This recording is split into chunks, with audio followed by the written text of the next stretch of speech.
Salboyo probono ang bazuna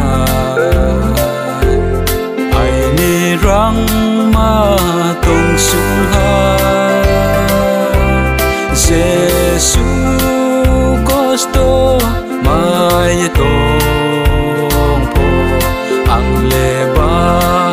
zutong nai probunong no Bazunai probu nung no bazuna ay ni cross no balye bazuna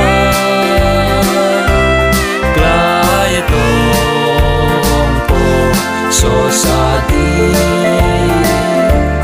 nung no bazuplay tong mayaw nai ke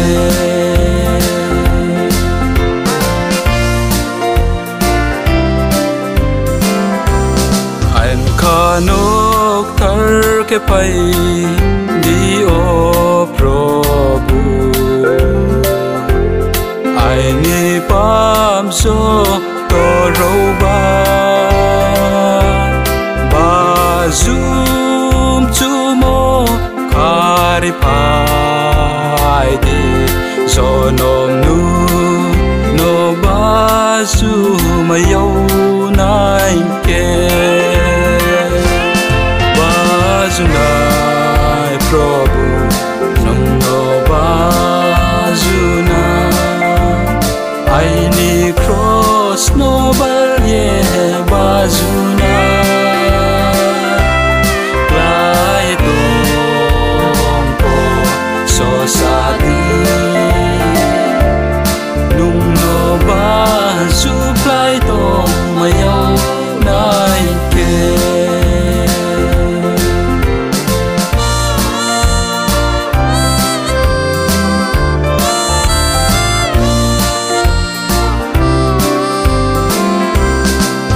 Mahoy to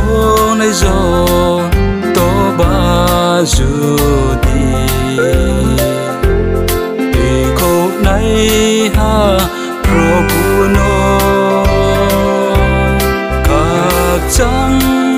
mo bai chung bazunai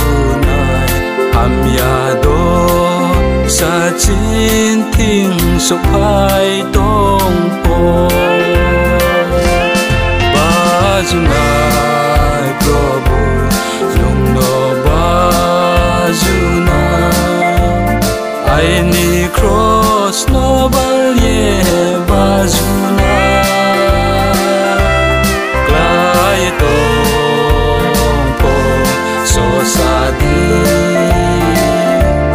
nung no bazuplay tong mayaw nai ke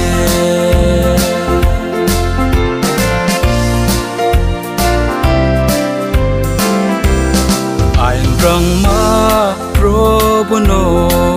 kak chan sana cha mung nung mung kai mung rau ri ye doi o probono le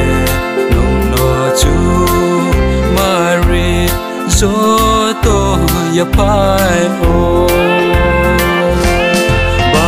Bazunai probu nung no bazuna ay ni cross no balye bazuna